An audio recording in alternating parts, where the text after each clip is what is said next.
Hey Psych2Goers, welcome back to another video. Depression is a disorder rampant world over. With so much information available about this mental disorder, one would think they know everything there is to know. But surprisingly, there are still areas regarding depression that are quite obscure. Many resources simply list symptoms of depression. Most people who talk about depression paint a picture of someone lying in bed under the covers without any energy or motivation. Although fatigue is a telltale sign of depression, it is not the only one. There is a myriad of subtle personality shifts that occur when you slip into a depressive state. So, here are 5 lesser known symptoms of depression. Number 1, emotional toggling. Emotional toggling refers to an extreme shift in emotions. A happy moment can take you out of your blues, but only for a moment.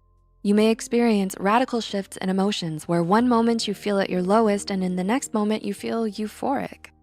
Emotional toggling can be confused for hypomania and thus be misdiagnosed as bipolar disorder or borderline personality disorder. But it also affects people with depression. These up days are usually caused by external factors like a promotion at work or good news. Though you may not seem depressed at the moment, internally, you may still be battling with depression. These intense mood swings damper your moments of success or happiness and can make you feel confused about your emotions. Number 2, forgetfulness. Though forgetfulness is a common trait of depression, it is a trait typically overlooked. It's easy to ignore because a lapse in memory happens. It happens to everyone. However, absent-mindedness caused by depression happens because the person is ruminating. They are most likely trapped inside their mind. Additionally, depression affects your memory.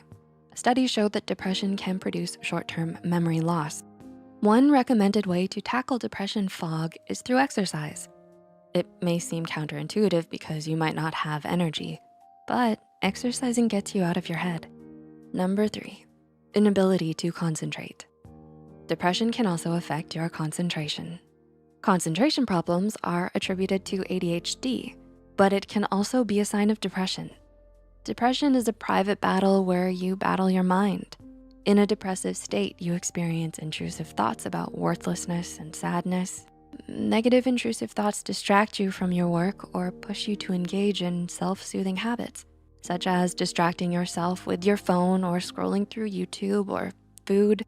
Concentration issues can set you back on your assignments, thus causing you to miss deadlines and assignments.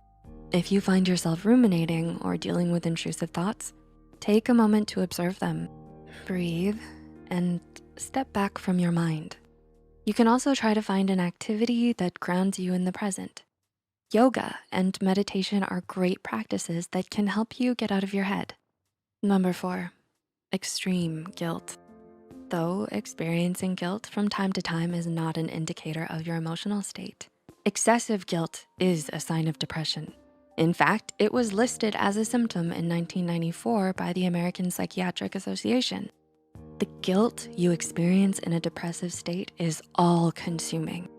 The guilt you feel prevents you from seeing past your mistakes. It snowballs into feeling guilty for forgetting a birthday, to feeling guilty for being born. The guilt someone with depression experiences builds and builds and can get to a point where it pushes them towards suicidal thoughts or ideations. Guilt is something that happens privately.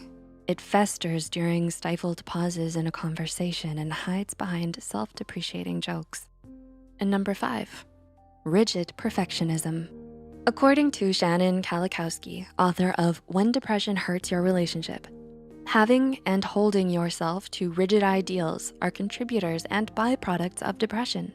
In the context of depression, perfectionism belies the idea that others will love you if you are perfect. It conflates your self-worth to what you do. Unfortunately, this makes you susceptible to easily lapse into depressive episodes, especially when something goes wrong. Depression comes in all shapes and colors and affects us all differently. It is a very real and very serious mental illness, but you don't have to fight it all on your own. Don't be afraid to ask for help, nor let the stigmas attached deter you. No matter how bad it gets, there's always hope that things can get better. Reaching out to a psychologist or a counselor and getting the help that you need and deserve can not only improve your life, but also encourage others to break away from the stigmas to seek help. Do any of these describe your experience? Tell us in the comments. If you have any comments or feedback regarding this video, please leave them in the comment box as well. We love hearing back from viewers, and your feedback is so important for us when we're creating content at Psych2Go. If you found this video helpful, be sure to hit the like button and share it with those out there who may also benefit from it. Don't forget to subscribe to Psych2Go and hit the notification bell for more new videos. Thanks so much for watching, and see you next time.